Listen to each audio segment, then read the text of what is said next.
Yes, y'all. From the Dave Campbell's Texas Football Mothership here in beautiful Lewisville, Texas, it's Texas Football Today, a show with internet access. I feel like you should knock on wood. That feels like the exact time that we're going to drop. My name is Greg Tepper. I'm the managing editor of Dave Campbell's Texas Football Magazine, TexasFootball.com, a corresponding website. Thank you for spending part of your day with us. Whether you're watching us live, TexasFootball.com, Facebook, YouTube, Twitch, Twitter, all the places, or you're listening to the podcast, which you can subscribe to on the podcast vendor of your choice. Either way, thank you for doing your part. Support your local mediocre internet show. I am sitting over there at the helm today, making us sound good. They call her the Duchess of the Dorks. She's Ashley Pickle. Who is they? You know, them. Oh, them. Yeah. Mm-hmm.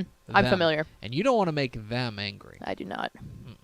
They're dangerous. They are. But also, lovely. Correct. Hi, them. It's called balance. Today's Tuesday, April 11th, 2023. 4/11. You know what they say. 226 days until Thanksgiving. Happy birthday to former Ranger Great Mark Teixeira. Episode 1570.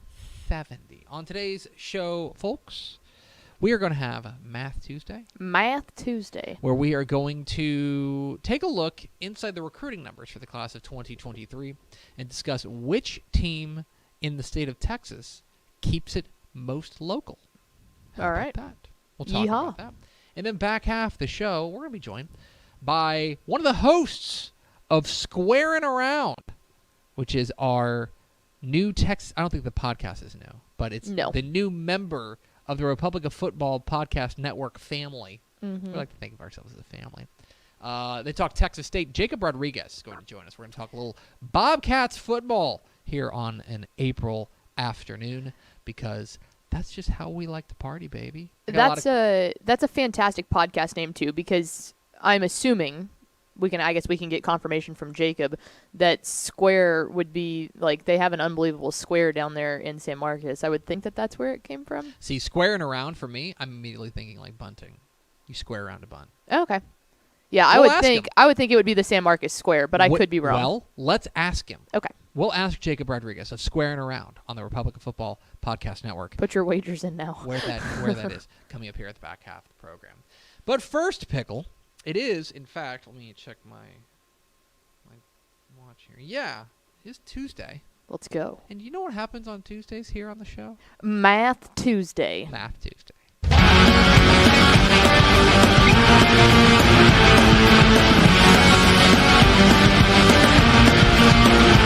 Math Tuesday. It's Math Tuesday here on Texas Football Today, where we like to dive inside the numbers a little bit and talk, see if we can find something out about football through the magic of numbers and through the magic of mathematics. Some people call it mathemagic.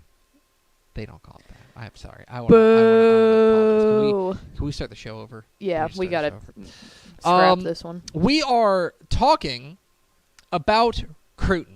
And I know Greg Powers is not here, so I'm out of my depth already. Correct. Right? But you do like to do math. I do like to do math. So it's okay. And in the magazine, in the 2022, 2023, all the magazines actually, summer edition of Dave Campbell's Texas Football, one of the pieces that I'm responsible for is our recruiting between the numbers piece, wherein we take the entire recruiting class that just signed, the entire FBS signing class, and we break it down in a lot of different ways. Which high schools produce the most talent?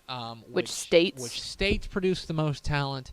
What positions are coming from what states? Things like that. We try to break it down in a lot of different ways. It's very graphical. It's fun. Yeah. I like it. It is my favorite. I can honestly think I can say that it's my favorite thing to read in the magazine every single year. It's fun. I look forward to editing it. It's interesting. And so I've been crunching the numbers thanks to our helpful intern Cullen. Yes. Who helped me assemble the database of every 2023 signee at the FBS level. Now, one thing to keep in mind, just a quick caveat on all of this. There are 3 FBS programs that are not in this database. Okay. Do you know which ones they are? One of them's... Oh, wait. No. Well, one of them would be Sam Houston, right? Sam Houston is in it because their class of 2023, we consider it to be an FBS signing class because they're signing it for the purpose of playing at the FBS. That's how we view it. Commerce? No, it's not Commerce. There are three FBS programs that are not in this database. You want me to give you a hint? Mm-hmm. Troops. Oh. I thought you meant in the state of Texas, like people being moved up. No, I mean in the Army, Navy, Air Force. Air Force. And the reason is that their Sorry, I get what you're saying now. Their football players do not sign letters of intent. Correct. I did not not sign letters of intent. Because they have a greater purpose. They do other things than just play football, and so they do not sign letters of intent. So I believe it's 129 or maybe 130 FBS programs out of the 133, I think it is. We put together a database of every recruit, and all told, if you're interested, I can give you a number. Yeah, I am interested. Oh, of how many recruits there were. There were a grand total of 2,495 FBS signees in the class of 2023. Of those, 2,246 are high school players. They're high school players. The others are JUCO transfers. This does not count transfers. So this does not count if you've already signed a letter of intent and then you go. This is literal, technically pen to paper signees. It is, yeah, exactly. It's high school and JUCO. We're going to focus on the high school side here, and we're going to talk a little bit about shopping local.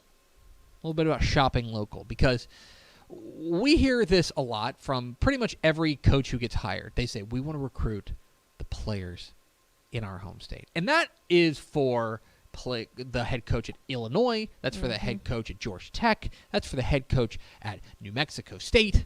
All of them. Florida, California. Florida, they all want to recruit local. They all say that. But it's especially prevalent here in the state of Texas.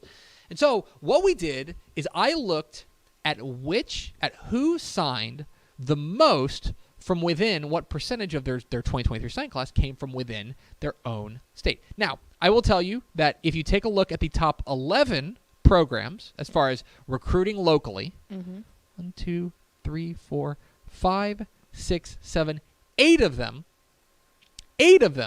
are in the state of Texas. Okay. 8 of them. So I would think somewhere 8 programs recruited 80% or more of their 2023 signing class from within the state of Texas. Okay? We'll get to that in a moment. The 3 that didn't, that came in 4th place, 11 of their 12 signees came from California, Fresno State. 13 of the 15 signees from FIU came from Florida. Wow. And 9 of the 11 high school signees from San Jose State came from California. FIU is actually shocking there because, I mean, realistic. It's Florida International University. They take a lot of people that are not homegrown. That's actually surprising. They have done, I think their coaching staff has redoubled their efforts to recruit locally. Right. And it also makes sense, right? California, Florida, those are talent-rich parts of the state. For example, there were 8 programs that did not sign a single player from their home state. That makes sense. Okay? Boise State did not sign an Idaho player. That's because Idaho did not put out an FBS recruit this year. UMass did not sign an FBS player.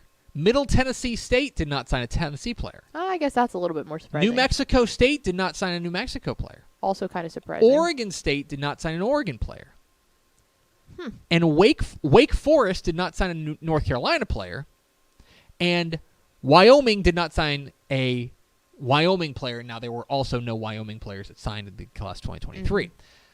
Also of note, only 1 of Oregon's 28 signees were from Oregon.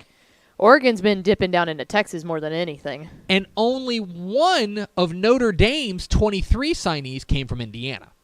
Yeah. So those are teams that are going outside of their home state. But let's take a look at how local Texas colleges shopped in 2023. You will notice 2 that scored a perfect score. Sam Houston, the newest FBS program in the state of Texas, 14 of 14. Every one of their players came from the state of Texas. Every one of their high school signees. And Texas State, 7 of their 7. Their hashtag is Take Back Texas. They have redoubled their efforts. They've made huge strides in that regard. Now, is that just under GJ Kinney? So it's the class of 2023. So part I'm of sure that might that be Jake Spav. Spavital. Now, I believe last year they also clocked in at 100%, but they only signed 2. Correct. Right? So that's the thing, is that they have signed 7, and all 7 of them were from high school. From Texas. Okay? Yeah. Next on that list, UTSA. Jeff Traylor continues his run of shopping within the state of Texas. 92.3% of his that's third in the nation, came from their home state of Texas. Next up, maybe a surprise, North Texas. 10 of their 11 high school signees came from the state of Texas. Mm-hmm. Next up, speaking of former high school coaches, Texas Tech, 84%, 21 of their 25 signees came from the state of Texas. And then you've got TCU, 18 of their 28 came from Texas. That's 81.8%. SMU comes in next, 81.3%. And Baylor. Baylor also recruited 80% of their signees from the state of Texas. That leaves 5 programs that had less than 80%. Now, 80% is still a ton. Right? That's still a ton. But then you dip down to Rice. Rice had 14 of their 20 signees, which actually is a little bit surprising to me. Yeah, especially with the parameters that you have to pass to be able to even get in, like literally pass to be able to get in. That is a little bit surprising. I'm sorry, I skipped over them, but ahead of them is A&M. 73.7% of their signees came from the state of Texas, 14 of their 19. Next up, Houston, 68.8%. 11 of their 16 high school signees came from the state of Texas. Second to last in the state of Texas was UTEP. 8 of their 13 high school signees came from the state of Texas. Part of me thinks that is, I don't want to give them a pass, but because of where, that is pretty typical for them, because of where they are geographically, they do recruit a lot in New Mexico. They recruit a lot in Colorado. They recruit a lot in Arizona. Which makes sense. It's an easier drive for parents to come down and watch their kids play from there than it is to go to DFW to California, El Paso. That kind of stuff. So that's not necessarily surprising to them. What I did find to be surprising is the number 1 recruiting class in the state was also the one that had the fewest high school signees, Texas. The Longhorns only brought in 15 of their 25, 15 of their 25 players from the state of Texas. Only 60% did Steve Sarkisian shop local, so to speak. I think this is pretty interesting. Now, look, to be clear, 60% is still a lot. Yeah. 60% is still a lot. When you're talking about the average, if you're interested, the average is 35.6. The national average, the average FBS program recruits a little more than 35% of their high school players from their home state. So you would expect a state that puts out, spoiler alert, more high school signees than any other state. You would expect them to have a be on the higher end of that. So there you have it. This is just a glance at which teams are doing the most recruiting damage within the state of Texas. And Sam Houston, Texas State, leading the way, but UTSA, North Texas, Texas Tech, not too far behind them, followed by TCU, SMU, and Baylor. Yeah, it's also like it's one of those things that's really interesting to see from a team like TCU, who just made it to a national championship game. The name brands of Texas and Texas A&M and even Baylor, the fact that everyone in the nation knows the names of those schools. No offense to Sam Houston, obviously they're taking a huge step up. I don't think everyone in the nation knows that Sam Houston State University exists, but everyone knows that TCU, Texas, and Texas A&M, and the fact that they're nationally known, a household name, and they still recognize the amount of players that we have here to get those astounding numbers of 81.8% or 73.7%. That alone says a whole lot. Yeah, absolutely. So there you have it. Teams shopping local. Every team recruited at least 60% of their high school signees from the state of Texas. Some of them did a little bit more local shopping than others. I find that to be particularly interesting. Anyway, that's Math Tuesday. Math Tuesday. We're at Texas Football Today. We're here every weekday at noon on TexasFootball.com, talking football in the Lone Star State. You can follow us on Twitter at DCTF, like us on Facebook, Facebook.com/Dave Campbell's. Follow us on Instagram, Instagram.com/Dave Campbell's, and of course see us at TexasFootball.com. Now, a word from our friends at VCR Now. Born and bred in Texas hits a little different, as it should. Texas loves doing business with fellow Texans. VCR Now takes its Texas roots as seriously as its many partnerships with schools and universities around the state. It's also why we're so proud to promote our brand in the pages of the Texas Bible, Dave Campbell's Texas Football, and on the airwaves of Texas Football Today.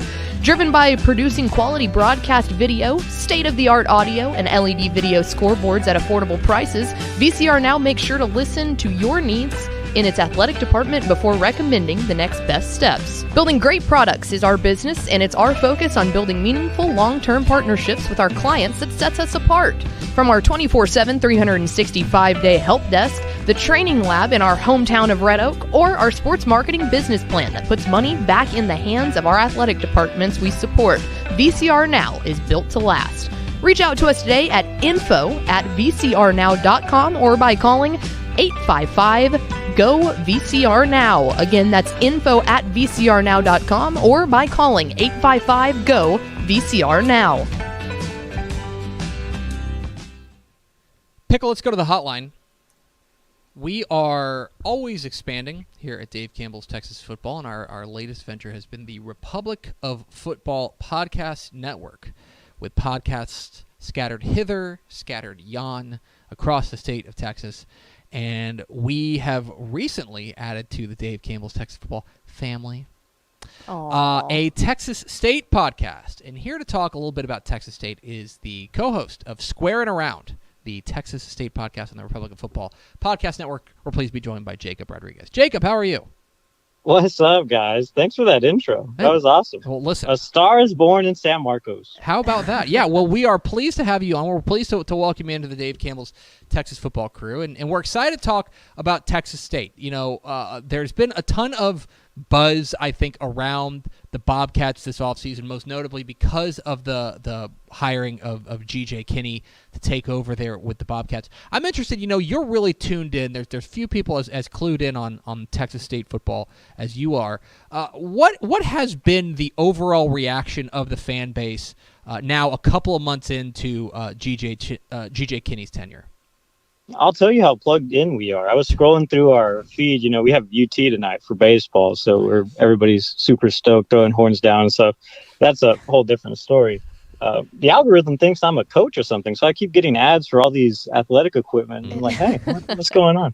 But Take Back Texas has been another world, basically. I think I speak for everybody. That's an alum, that's a former player, that's a Bobcat in general. Is like, whoa, what is this?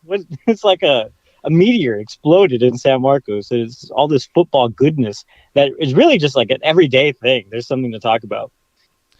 So, you know, let's talk a little bit about the past, because Jake Spavital, you know, is fired after his tenure there at with the Bobcats. It didn't go as well as they had hoped. He bet big on transfers. He bet big on the transfer portal. And in the end, it ended up, you know, I don't want to say that directly cost him his job, but he's out of a job now. For G.J. Kinney, now he appears to be focusing more on kind of the recruiting world in the high school ranks. How do you view that kind of shift going right now? And I'm interested in what kind of differences you can tell between the recruiting messages of Jake Spavital versus G.J. Kinney. Yeah, for sure. Actually, on the Republic of Football, we just did a whole episode on all this stuff. So that's great. You can watch it now, streaming on all platforms. But I think the biggest difference, and it's not like they just have high school football players. There's a ton of guys in the transfer portal that we've gotten to flip back to Texas State with that Take Back Texas, you know, whole thing. Just getting these guys that have Texas roots, that have, they played Texas high school football. They know kind of what it's all about. Really, all the guys that you guys would want to cover, because that's all what you guys are about too. So, yeah, I mean, it's crazy because I guess it's not like a super huge, like, out of this world idea to bring back Texas-born, Texas-raised product, but he's the one that did it, you know, and he's getting a bunch of what feels like new institutional support around him. You know, we just hired what he's calling himself is the oldest graduate assistant in the country, David Bailiff, former coach. He was there with us when we won a bunch of stuff. So it feels weird. It feels oddly nostalgic, I want to say. Talking with Jakob Rodriguez, the co-host of Squarin Around here on Texas Football Today. Get involved in the conversation, hashtag TF Today. All right, one of the guys that I know has people buzzing is Malik Hornsby. He's a perfect kind of embodiment of what you were just talking about, a Texas high school football product that is now transferring back to the state of Texas after a stint there at Arkansas. I think it's fair to say that the quarterback situation at Texas State has been an adventure the past couple of years. Is there hope among the Bobcat faithful that Malik Hornsby could be the answer there under center for the Bobcats?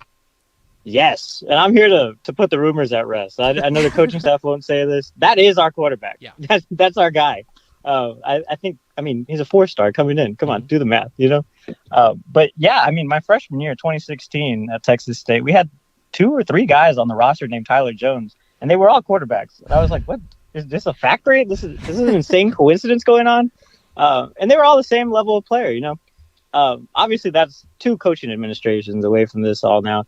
And we see this guy's highlights. We see this guy's tape on Huddle.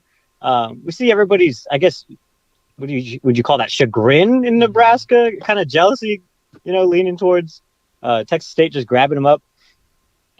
But G.J. Kinney recruited him and said, you're going to be the guy. You're going to have an opportunity to play in this style of offense. He led the country in crazy numbers at UIW last year with that offense. And so he's hoping to do the same with Malik, kind of a Lindsey Scott Jr. type player. Yeah.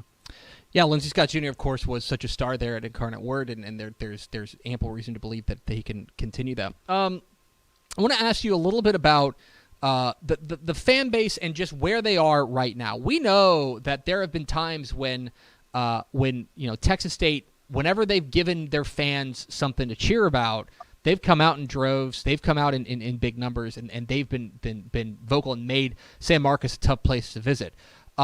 Are you of the opinion that if G.J. Kinney can have some early success next year, that suddenly the stadium's going to be rocking and that Texas State has an opportunity to really kind of reestablish themselves as a tough place to play? Oh, man. People do forget that Texas State won 2 D2 national titles. That's a big deal. So there's been super big investment across the board way before my time as a Bobcat. And so now, right, getting this injection of what feels like, such a great atmosphere and, I don't know, just tradition of winning, even though it's not really a tradition yet, but it feels like we're reestablishing all these connections with the Texas High School Coaching Association and different, top, high schools across the country. South Oak Cliff, we were over there all the time this past recruiting cycle, which was like 3 weeks for these guys. But yeah, it feels good to cheer for something that, and I do think that San Marcos is the best college town in the country. It's without question. There's a river running through campus. There's everything that you could want in a place. You can't get that really anywhere else. We talk a lot about UTSA and their great football team. But right now they're kind of in like an arms race trying to, build up all of their facilities. Texas State's got them. We just haven't been able to use them, I don't want to put you necessarily on the spot, but you take a look at this 2023 schedule, and the Sun Belt is a bear. I would say probably the right now I would say the most dangerous group of 5 conference out there. This is a program that has not had more than 4 wins since back in 2014 under Dennis Franchione.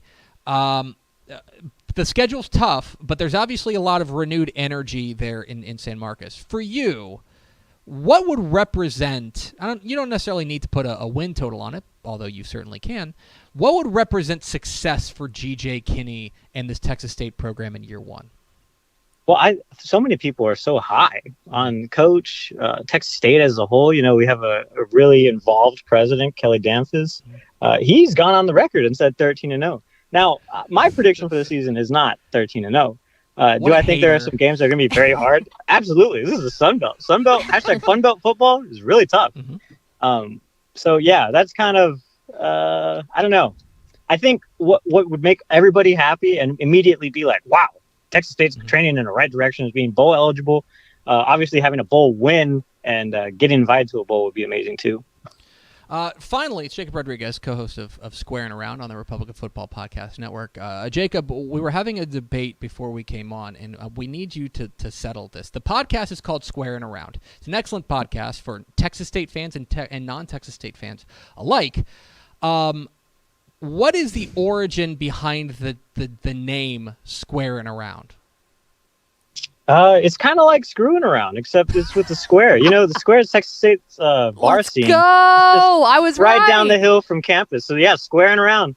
I've been out. I went to the Square twice this year. It's fantastic. I knew it. And now part of it is that you and I were talking before you came on.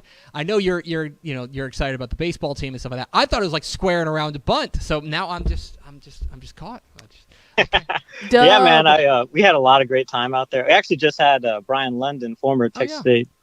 He's an all-time tackle leader, and he had a great time out the Square with us one time. So we had a great time out there. He's Jakob Rodriguez. He's the co-host of Squarin' Around, which you can listen to on the Republic of Football Podcast Network. Jakob, we sure appreciate your time. Thanks for your insights, and look forward to hearing you on the next episode of Squarin' Around. Appreciate y'all. Thanks again. There he goes, Jakob Rodriguez, Boom. head coach. The former future head coach. The co-host of Squarin' Around on the Republic of Football Podcast Network. It is a good listen. If you are interested in really, first of all, obviously, if you're a Texas State fan, you should listen to that. Mm-hmm. But I think if you're not, even if you're just like a fan of football in the state of Texas, Texas State is such an interesting like case study of.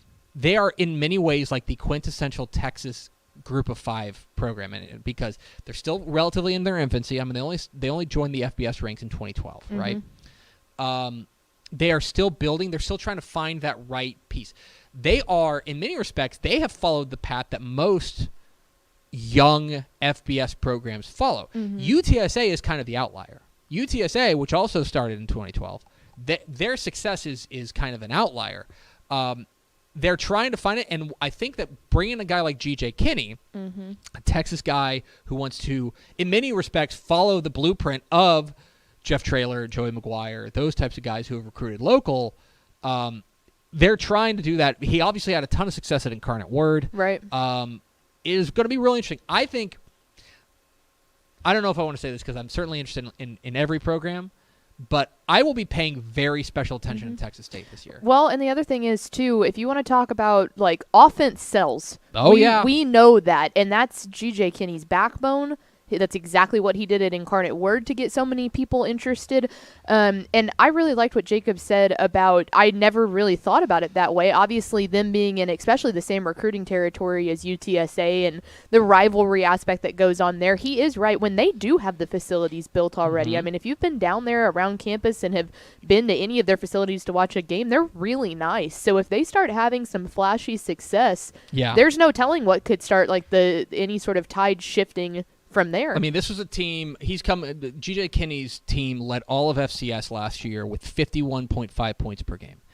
And if you give Texas State fans something to go cheer for, an entertaining brand of football, oh yeah, they're going to roll out there. Because I mean, you go out there too. The tailgate scene is popping. All you have to do is play flashy football to mm-hmm. get them inside, and that's mm-hmm. going to be a really hostile place to play. They're gonna put up. I mean, their goal is to play an exciting brand of football, mm-hmm. and he can deliver. They've got that. the guy in G.J. Kinney to do that, and maybe they got the guy Malik Hornsby to be that. mm-hmm. Jacob mentioned he goes. The coaches won't say it, but he's going to be their starting quarterback. Oh, yeah. I tend to agree. Yeah, if we watched high school football and said that's kind of one of those guys that rules, he led Fort Bend Marshall to a pair of state championship games.